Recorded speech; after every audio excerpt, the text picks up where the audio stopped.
et puis la réception des messages, etc. Donc, salam alaikum, bonjour tout le monde. C'est un réel plaisir d'être avec vous dans cette session de partage.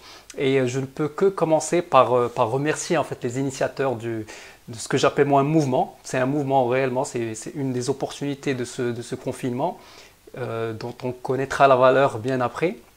Donc merci si Badr Boulek, si Salahdin Nabira, si Salim pour cette superbe initiative d'abord citoyenne, utile et puis surtout pertinente et proactive parce que quand on a vu un peu les timings dans lesquels ça s'est fait d'une manière super rapide, fluide, agile, etc. Ça m'a fait super plaisir.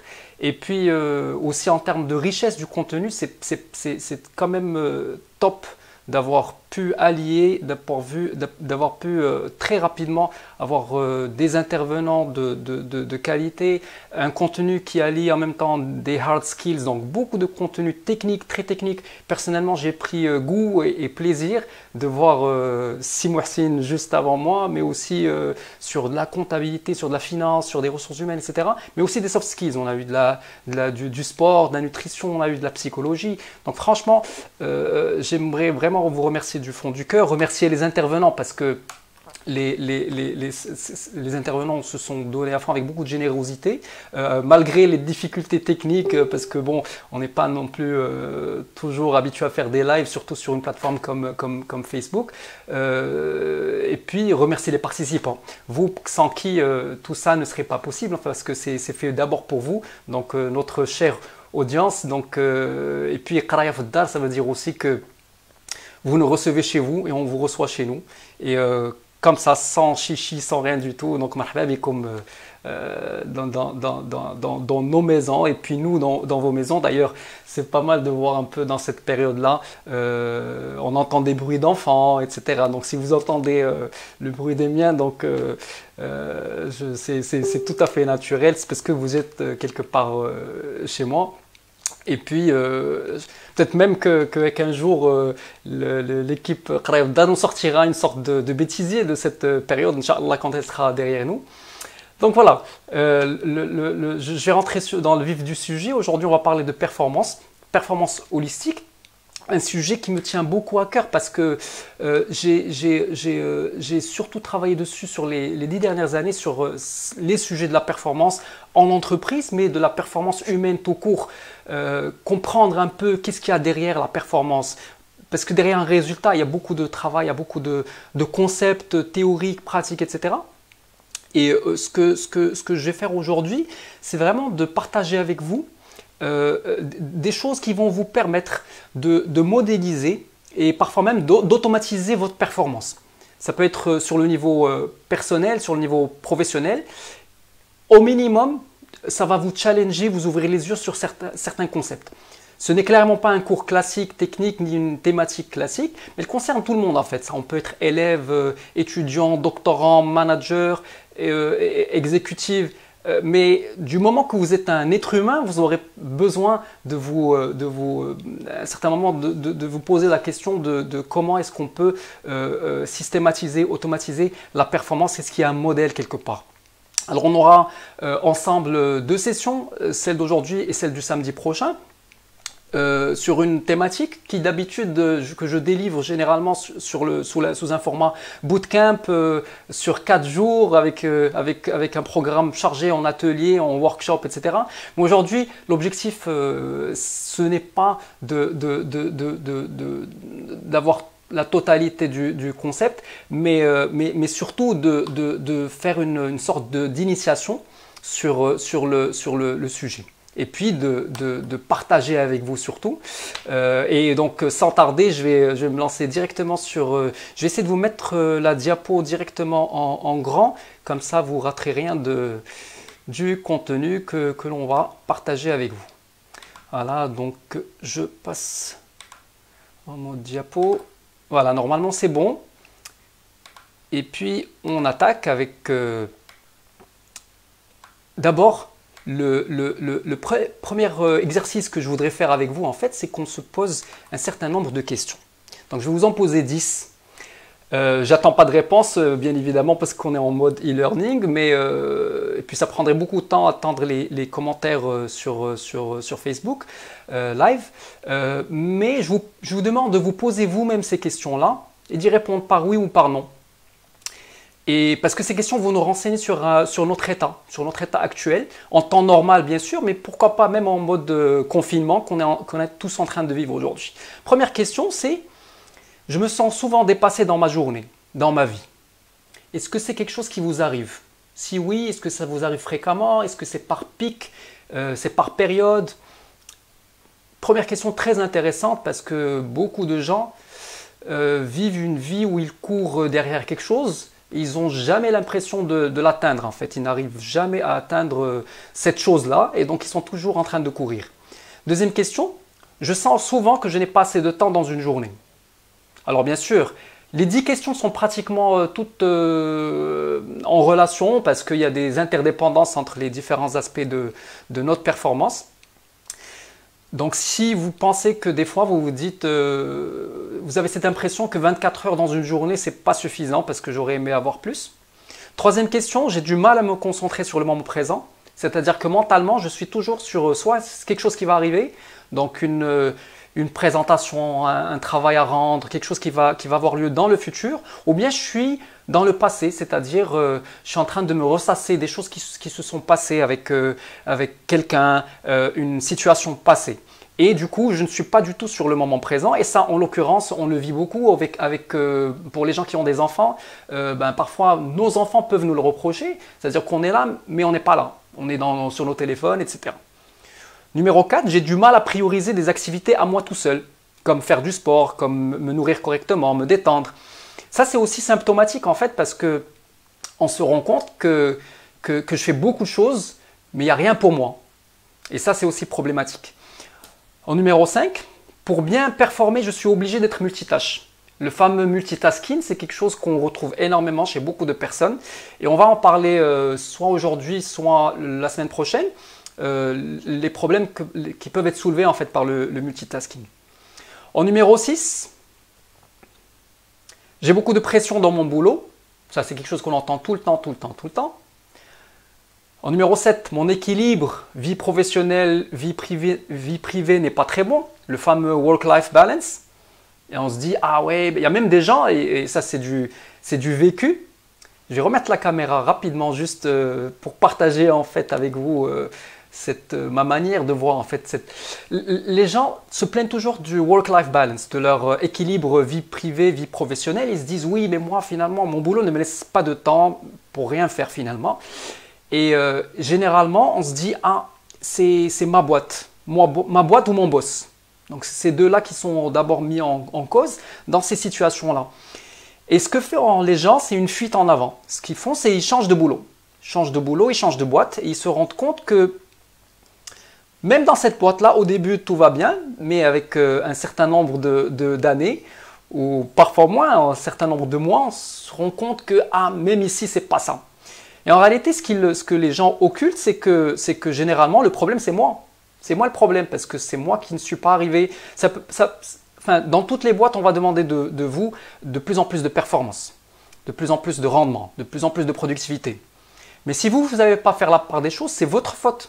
Ce n'est pas la faute ni de votre boss, ni de votre entreprise. Ok, on revient sur les questions. Et là, sur la question numéro 8, j'ai beaucoup trop de projets et de mails à traiter. Aujourd'hui, il y a des gens qui passent leur journée à traiter des mails. Il y a même des challenges pour savoir celui qui va descendre son inbox à 0. Donc, c'est devenu carrément un sport. En numéro 9, je suis fatigué d'être fatigué. Il y a des gens qui sont fatigués d'être fatigués parce qu'ils sont tout le temps fatigués. Tout le temps, ils se plaignent. Tout le temps, j'ai pas bien dormi, je dors mal, je me sens pas à l'aise. Le fameux « je sais pas ce que j'ai » de Gad. Donc, il y a des gens qui vivent tout le temps comme ça. Et puis, dernière question, des fois je sature et je n'arrive plus à être frais et créatif dans mon boulot. Et ça, c'est dangereux parce qu'on se rend compte qu'on fait du boulot, quelle que soit notre position, on peut être en entreprise comme on peut être étudiant, et on remet des choses dont on n'est pas réellement satisfait. On sait qu'on peut faire mieux, mais c'est parce que justement j'ai subi tellement de choses qu'en réalité, j'ai cette sensation que je ne me donne pas à fond et que je suis capable d'une meilleure qualité. Et donc, ce problème et je sais, j'arrive à rationaliser et dire que ça arrive parce que je suis saturé dans mon boulot, parce que je ne suis pas frais, parce que je ne suis plus créatif. Alors, si vous avez répondu oui à beaucoup de ces questions, je vous rassure, c'est le cas de 95% des gens dans le monde. Donc, c'est tout à fait normal parce que le monde dans lequel on vit s'accélère, il y a de plus en plus d'interruptions, il y a de plus en plus de difficultés à se concentrer sur nos tâches, il y a de plus en plus de challenges d'un point de vue professionnel, on nous demande beaucoup plus, donc c'est normal, c'est une résultante presque, j'ai envie de dire. Par contre, il y a 5% de la population qui, quelque part, ont compris le système. Peut-être qu'ils ont compris qu'il faut faire des choses différentes pour être différent. Donc les fameux 5% vont avoir des choses en commun. Alors, juste avant d'attaquer la problématique en fond, j'ai besoin de partager avec vous quelque chose de personnel, j'ai envie de dire. C'est mon background. Donc, et comment je suis arrivé à travailler sur ce sujet. Alors, mon background sur le plan purement classique, j'ai envie de dire, c'est que... Oups. Voilà. Donc d'abord, sur le monde de l'entreprise, une expérience, un parcours classique, on va dire, école de commerce, premier boulot, et puis en cumulant un peu plus de 20 ans d'expérience, dans des multinationales notamment, surtout, et puis dans des postes de direction marketing, du country management, des sales, en Afrique du Nord, de l'Est et de l'Ouest. Donc ça, c'est un peu le côté parcours classique que j'avais envie de partager avec vous. Puis bon, je suis intervenant aussi en tant que prof de stratégie marketing et performance commerciale. Et puis, il y a une sorte de schizophrénie en fait, parce que j'ai aussi toujours baigné en fait dans le monde du sport, en tant que pratiquant d'abord, mais plus tard en tant qu'étudiant et puis en tant qu'accompagnateur d'athlètes, etc. Et du coup, j'ai toujours fait du sport en fait, de mes premiers souvenirs, tout petit, grâce notamment à mon père et à ma famille, parce qu'il y a une famille généralement, vous trouvez que c'est des questions de famille, parce qu'il y a un effet d'entraînement de la part des parents notamment.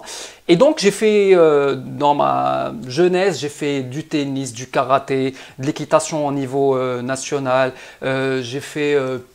du cross-country, vu ma morphologie, les profs d'éducation physique, dès qu'ils me voyaient, ils me disaient « toi, tu dois faire le cross ». Et donc, j'ai fait du cross au niveau national, j'étais champion scolaire de cross. Et puis, bon, pour ceux qui me connaissent bien, ils savent que j'ai découvert une passion pour le judo, qui est un sport très, très attachant.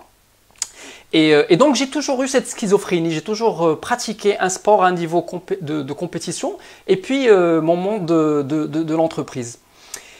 Et ça, bon, ça dure jusqu'à maintenant, alhamdoulilah. Sauf que je veux partager avec vous un wake-up call que j'ai eu en 2010. Un wake-up call très très violent. Violent parce que j'étais à fond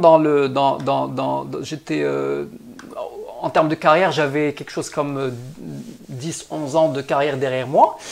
Et j'étais à fond dans des challenges, j'enchaînais les postes, etc.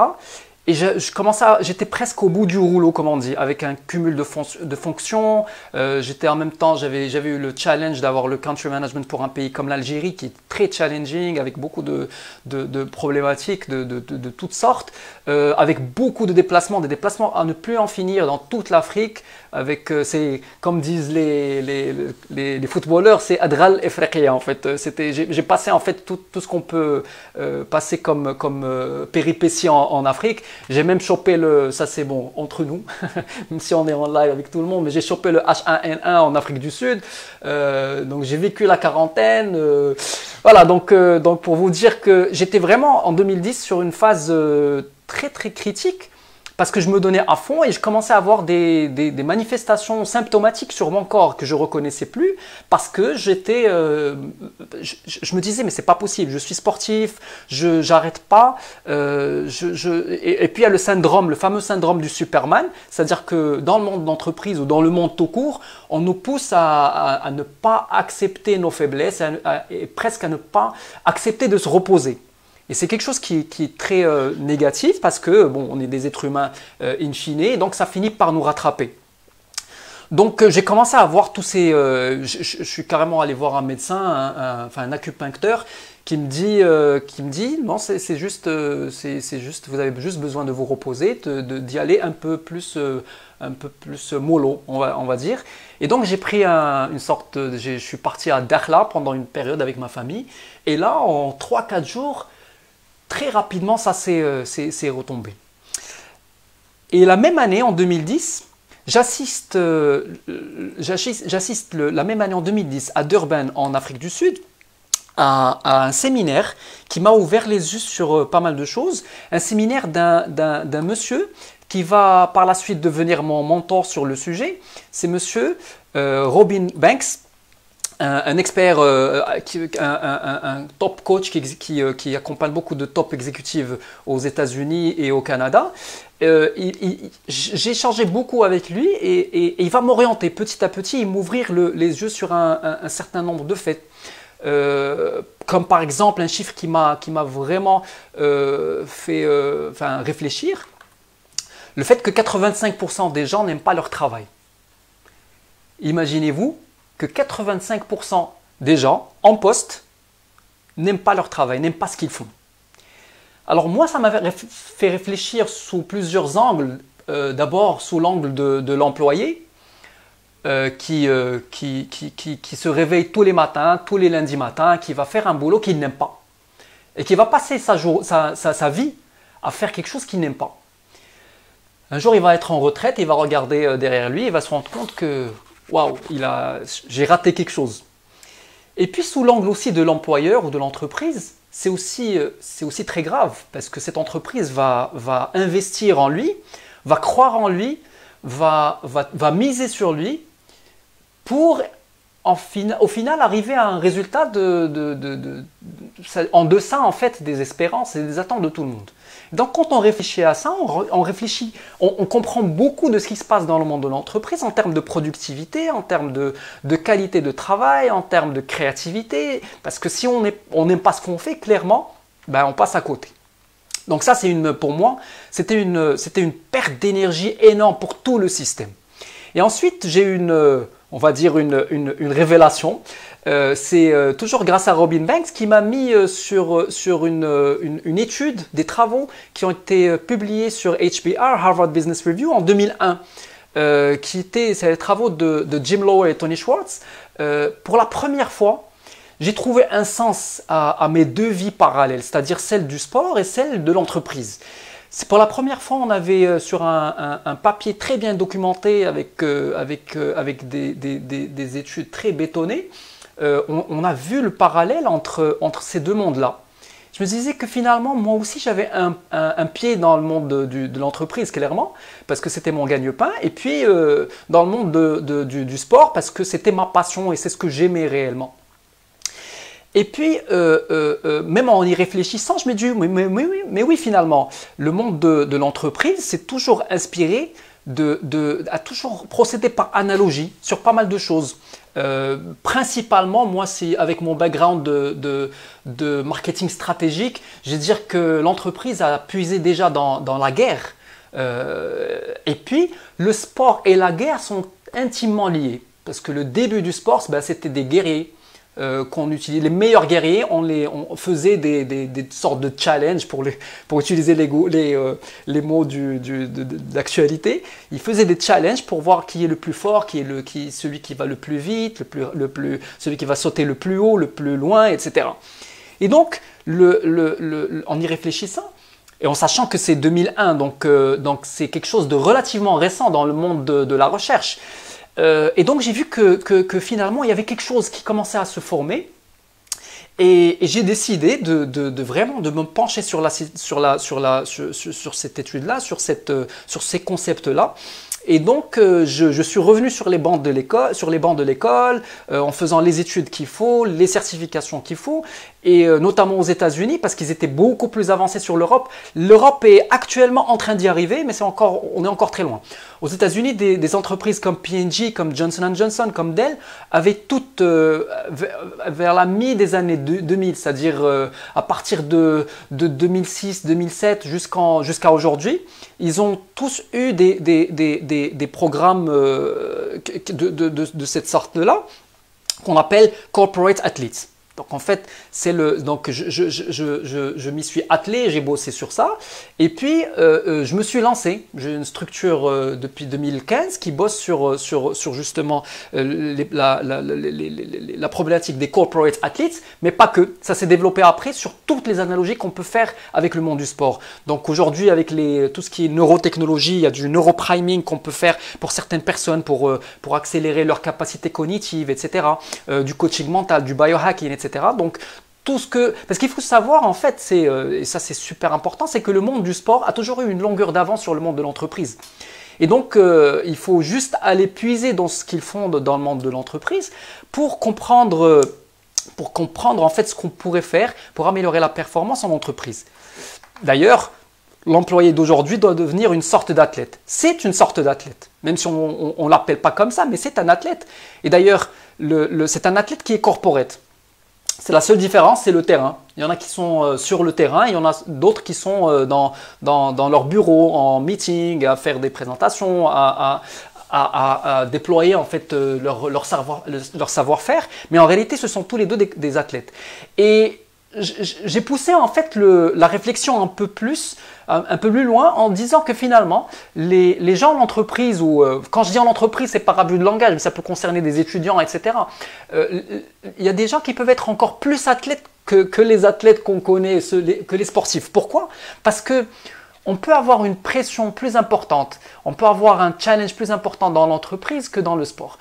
Un exemple qui peut être banal mais très intéressant, c'est que dans le monde de l'entreprise, eh ben, on va avoir du training, on va avoir de la formation, mais la formation va durer beaucoup moins selon les entreprises que 10% du temps de l'individu. On est d'accord, on peut pas. Alors que dans le monde du sport, ben, on s'entraîne 90% de notre temps et on est en compétition pendant 10%. Donc le challenge, il est du côté de l'entrepreneur, de l'entrepreneur ou du manager. D'un autre côté, les sportifs vont prendre le temps de récupérer. Parce qu'il va s'entraîner, mais après, il va faire ses massages, sa cryothérapie, tout ce qu'il faut pour vraiment être au top. Alors que le manager n'a presque pas le droit de se reposer. C'est presque mal vu de prendre un congé très long, de sortir un peu plus tôt que d'habitude. Et donc, c'est quelque chose qui est presque, j'ai envie de dire, pas malsain, mais s'il y a quelqu'un qui doit vraiment appliquer tout ce qui est appliqué dans le monde du sport, c'est bien le manager.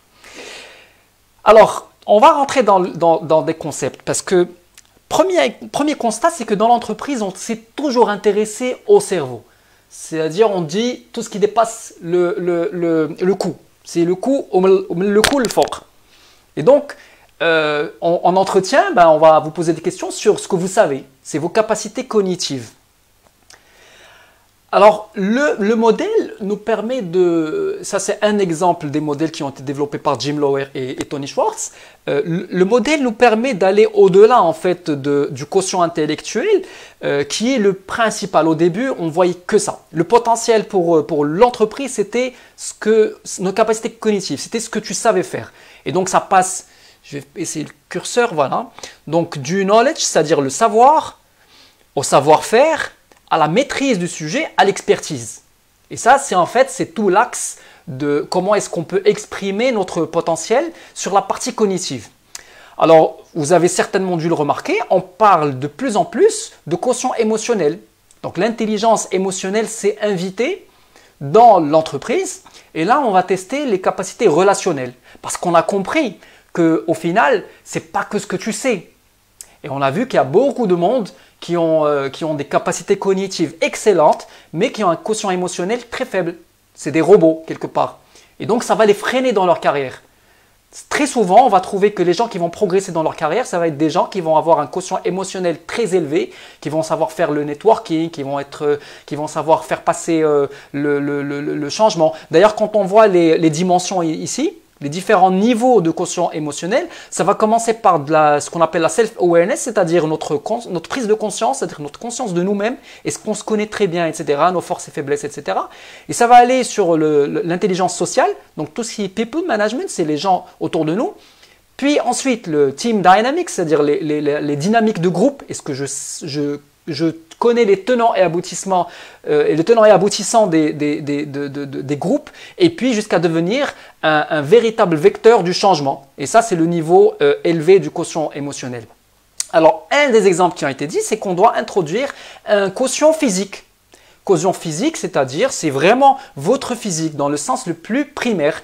Et ça va être sur des choses comme tout ce qui est règles de physiologie, c'est-à-dire, est-ce que j'ai de l'énergie? Parce que si moi, je suis toujours fatigué, si je suis toujours malade, si je tombe malade fréquemment, si même quand je viens au bureau, je suis à côté de mes pompes comme on dit, ça va pas le faire. Ça va pas le faire parce que j'ai beau avoir des choses dans la tête, j'ai beau avoir de l'intelligence émotionnelle, mais mon physique ne me permet pas d'exprimer mon potentiel. Donc à partir des règles de physiologie de base, on passe au renforcement, puis à la résistance, devenir résistant, et puis à la récupération, c'est-à-dire quelqu'un qui va récupérer très rapidement. Donc il peut enchaîner bon, je ne vais pas dire nuit blanche parce que je suis contre, mais enchaîner des challenges en continu, comme le font des sportifs, et continuer à donner le maximum et à performer au maximum. Donc ça, c'est le quotient, on va dire, le quotient physique qui s'est invité, et puis il y en a d'autres qu'on va aussi aborder ensemble. Alors, à la question quelle est notre ressource la plus importante, si vous réfléchissez un tout petit peu, on peut avoir des réponses diverses, mais très généralement, toutes convergent vers une ressource. Ça a toujours été le cas dans le monde de l'entreprise. D'ailleurs, la première formation que j'ai faite dans ma carrière en entreprise, ça a été une formation en time management, donc la gestion du temps. Et donc, le temps a toujours été considéré comme notre ressource la plus importante. Alors, laissez-moi vous dire que ce n'est pas toujours vrai. Aujourd'hui, la véritable ressource, c'est l'énergie. C'est l'énergie qu'on va déployer. Et je vais juste vous poser une question. Est-ce que vous êtes déjà passé par des moments où vous aviez beaucoup de temps, mais que vous n'aviez pas envie de faire des choses? Vous n'avez pas envie de réviser, vous n'avez pas envie de faire un travail qui vous a été demandé. Pourquoi? Alors que vous aviez le temps. Là, en confinement, certains ont des problèmes à se concentrer sur leur productivité, sur des choses à faire, parce qu'il y a autre chose, parce qu'il n'y a pas cette énergie en fait. Et donc la ressource la plus importante, c'est notre énergie. D'ailleurs, ça me fait toujours marrer parce que on a même d'un point de vue langage, on utilise ce langage de dire ça vient de l'espagnol, no tengo la gana. Et puis pour prendre le langage des jeunes aujourd'hui, parce que c'est ce qu'utilisent mes enfants, c'est j'ai la flemme. Alors j'ai jamais compris ce que c'était, mais mes enfants me disent j'ai pas encore fait ça parce que j'ai la flemme de faire ça. Alors la flemme réellement c'est que je n'ai pas l'énergie nécessaire pour faire ça. Et l'énergie va prendre plusieurs formes. Et c'est ce que je vais partager avec vous. Et ça, c'est le canevas ou le framework général de la gestion d'énergie. Voilà, donc là, bon, juste pour expliquer qu'on doit passer de la gestion du temps à la gestion de l'énergie. Et le modèle, ce que j'ai appelé le modèle de gestion de l'énergie et de la performance, qui est aussi une des résultats du travail de Jim Loehr et Tony Schwartz sur le corporate athlete, c'est ce qu'on appelle la performance de la pyramide. C'est tout simple, même trop simple. Et pour partager avec vous, j'ai une version de mon séminaire que je fais à des enfants. je suis partenaire avec des écoles et pour des élèves du primaire, de CM1, bon, on a dispensé le contenu et ce modèle-là est tellement simple que des enfants de 10 ans vont le comprendre. Bien sûr, on va essayer d'être dans la vulgarisation et de leur expliquer ce que ça veut dire concrètement avec des ateliers, etc. Mais ils retiennent en fait. Cette pyramide de la performance est facile à retenir. Enfin, elle se base sur nos 4 énergies. D'abord, notre énergie physique, donc ce qu'on appelle la capacité physique, c'est le socle. Parce qu'on est d'abord des humains, donc on a d'abord un physique. Et donc, c'est construire l'endurance, c'est important, et la récupération physique nécessaire. Donc je dois être endurant pour faire du taf, comme on dit, faire du boulot, et puis récupérer très rapidement. Et ça, on va y revenir en fait.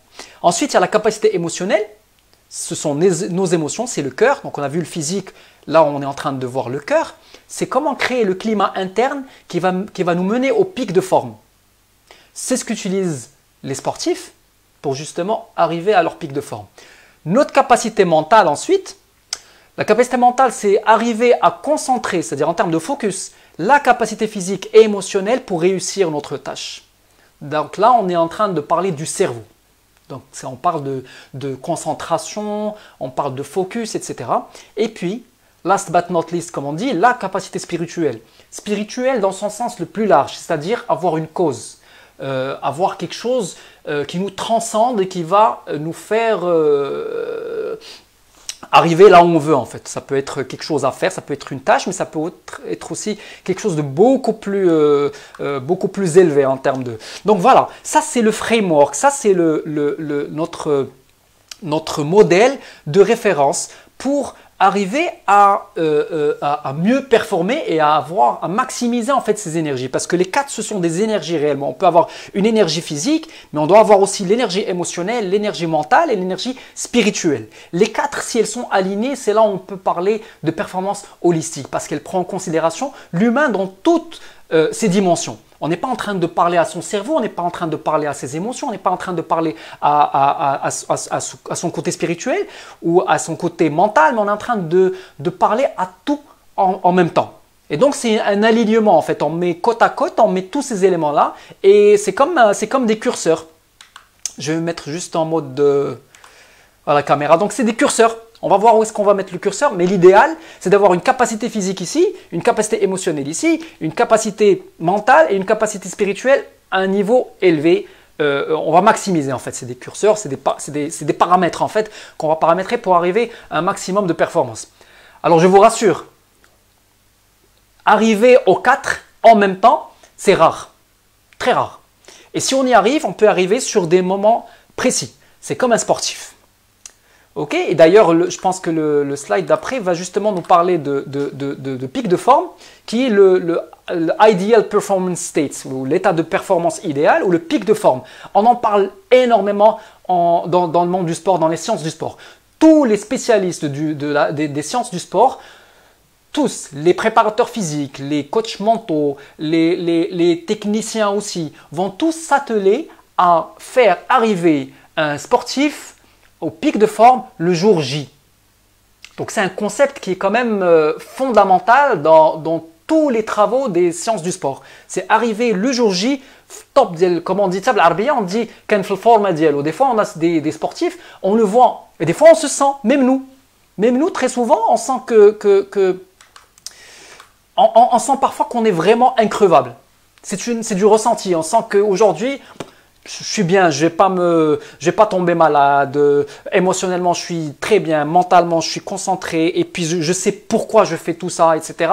Et donc, des fois on se sent increvable, c'est-à-dire que même nous, on arrive à notre pic de performance. Alors comme dans le monde du sport, tout le challenge, c'est d'arriver à ce pic de performance volontairement. C'est-à-dire activer les outils pour arriver à ce pic de forme au lieu que ça arrive d'une manière complètement aléatoire. Parce qu'on peut y arriver d'une manière aléatoire parce que c'est un alignement des astres, comme on dit, ou des étoiles qui va faire que le jour J, on va être en pleine forme physique, mentale, émotionnelle, etc. Mais ce n'est pas toujours le cas. Et toute la beauté du modèle, c'est d'arriver à rationaliser les approches et de dire voilà comment est-ce que je peux atteindre mon pic de performance parce que je sais qu'on va me demander ceci. Ok. Alors, dans l'idée de pic de performance, il y a quelque chose de fondamental. C'est ce qu'on appelle le stress. Ce qu'on appelle le stress par abus de langage, parce que le stress, il y a plusieurs niveaux de stress et il y a plusieurs effets du stress. Le stress, en fait, physiologiquement, c'est tout ce qui est décalage entre ce que je dois déployer et mon état actuel. Donc, tous ces décalages-là, entre ce qu'on demande de moi et comment je me vois, il y a toujours ce décalage-là va être une source de stress. Alors, il faut différencier le stress de l'anxiété, en fait. Ce sont deux choses différentes. Le stress, quand on s'entraîne, c'est une forme de stress. D'accord?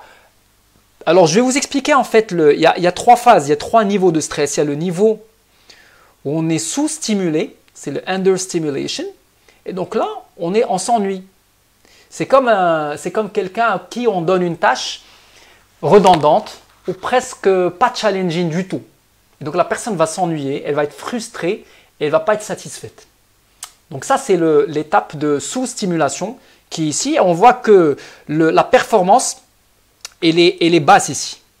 D'accord? Donc on est à des niveaux de performance qui sont relativement bas. Et puis on passe à l'autre extrême, qui est le overstimulation, on est surstimulé. C'est-à-dire qu'on a donné à quelqu'un, à une période donnée, beaucoup plus que ce qu'il ne peut tolérer. Et ce qu'il peut tolérer, c'est vraiment individuel. On ne peut pas dire qu'il n'y a pas de règles. On est tous différents selon notre background, selon notre état de forme physique, mental, émotionnel et spirituel. On a des seuils de tolérance qui sont différents les uns des autres. Comme c'est le cas de sportifs. Dans le sport, on parle d'individualisation. L'individualisation au niveau du sport, elle doit être aussi appliquée dans le monde de l'entreprise. On ne peut pas approcher toutes les personnes de la même manière. Et du coup, il faut comprendre en fait, quand on gère des personnes, connaître les différences qu'il y a entre les individus et connaître les seuils de tolérance qu'ils ont. Donc là, même chose, on va être sur un niveau de stimulation qui est très élevé et du coup, on a sur un niveau de performance qui est bas. Pourquoi? Parce qu'on est dans du ineffective problem solving, donc on n'est plus bon à résoudre les problèmes. On a de la fatigue extrême, exhaustion. On a de la maladie qui arrive, on peut tomber malade pour diverses raisons, pas que physique, mais ça peut être aussi psychosomatique. Et puis on a même cette sensation de low self-esteem, c'est-à-dire notre estime de nous-mêmes va tomber au plus bas. Pourquoi? Parce qu'on ne se sent pas à la hauteur. Et en fait, le problème ne vient pas de nous. Le problème, c'est qu'on nous a donné c'est comme, encore une fois, bon, comme je fais toujours le parallèle avec le monde du sport, c'est comme venir donner à un enfant une charge beaucoup plus élevée que son seuil de tolérance. Et après, quand il va pas pouvoir, ben, il va être démonté parce qu'il se dit « Ah, je ne suis pas à la hauteur, je ne suis pas fort, je ne peux pas le faire. » Alors qu'on peut juste l'amener le cas extrême, c'est qu'on lui donne quelque chose de trop léger, ben, il va se sentir ennuyé très rapidement. Donc, tout le challenge, c'est pour le niveau de pic en termes de performance, c'est d'arriver à la stimulation optimale. Alors, quand on arrive à la stimulation optimale, eh ben, on va être dans le maximum de créativité, de problem solving rationnel cette fois, dans le progrès, dans le développement, dans le changement et puis dans la satisfaction personnelle. Parce que j'ai eu exactement ce qu'il me fallait comme challenge ou comme stimulation. D'ailleurs, l'état de performance, il prend plusieurs appellations. On parle de zones. Les Américains ne parlent que de zones. Ils ne parlent pas de pic de forme. Ils disent « Ah, ce sportif était dans la zone ». In the zone. On parle aussi de concepts anciens, parce que ces concepts-là datent de 1880. Ça a précédé en fait le concept de corporate athlete, parce qu'on en parlait dans le monde du sport. Donc déjà en 1880, on parlait de pic de forme et de flow. Arriver à un état de flow où on devient presque increvable. Et on a tous vu des sportifs être sur un nuage, on dit. C'est ce qu'on dit, c'est ce que les commentateurs disent très souvent. Ils disent « Ah, il était vraiment sur un nuage. » Et même eux, quand ils font leur déclaration, on entend souvent ça. « Ah, aujourd'hui, tout m'a réussi. » Et c'est vrai. Parfois, des tennisman ou des golfeurs ou tout type de sportifs disent « Aujourd'hui, tout m'a réussi. » Et c'est vrai. Ils peuvent faire le truc presque les yeux fermés. Et on va arriver au concept de flow, qui est une sorte d'état de conscience altéré. Pour mieux en fait on va dire illustrer tout ça.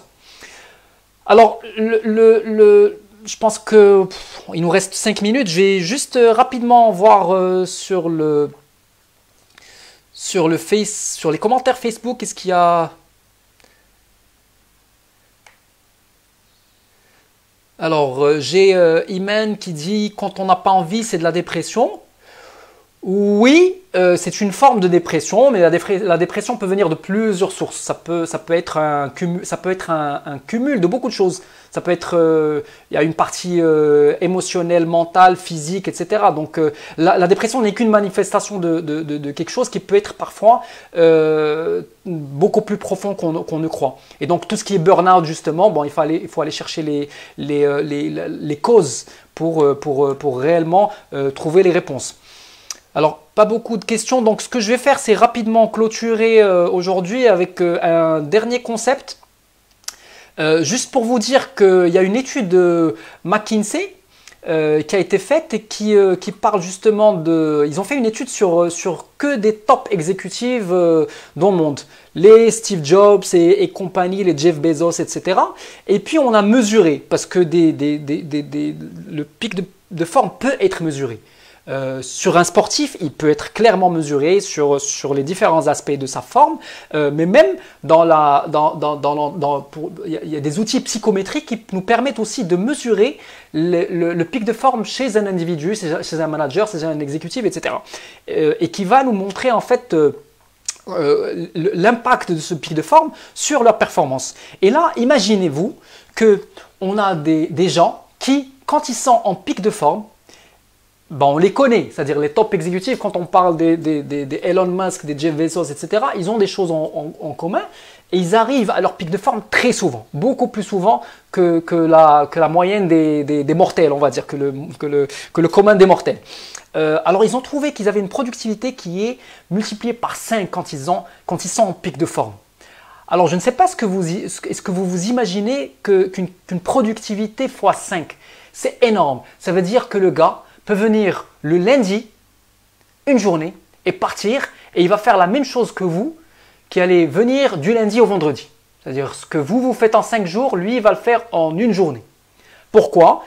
Pour la simple raison qu'il arrive par divers moyens d'arriver à son pic de forme et à être plus productif. Donc il va être plus créatif. Et la productivité n'est qu'une seule manifestation du pic de forme, parce qu'il y a aussi la créativité qui arrive, qui culmine quand on est dans notre pic de forme, mais aussi nos capacités d'apprentissage. Ça va être des gens qui vont apprendre très rapidement. Et on en connaît, je suis sûr que si vous réfléchissez un tout petit peu aux personnes autour de vous que vous connaissez dans le monde de l'entreprise ou autre, ben, vous allez voir qu'il y a des personnes qui y arrivent beaucoup plus que d'autres. Chez certains, ça peut être quelque chose de naturel, parce que soit c'est inné, soit ils y arrivent parce que c'est l'effet d'expérience aussi. Donc ici, ils y sont arrivés avec l'expérience. Voilà, donc je vais vous laisser ici. Je vais juste remettre la caméra. On va arrêter ici. J'espère que ça vous a plu et que ça vous a ouvert surtout les yeux. On est en train de parler d'initiation en fait à la performance holistique. Donc il y a beaucoup de concepts à creuser ensemble. N'hésitez pas à me donner vos feedbacks, à m'envoyer vos requêtes, vos questions, etc. Et puis je vais vous dire à samedi prochain. Et d'ici là, tenez-vous bien. Bon confinement pour tout le monde et à samedi prochain.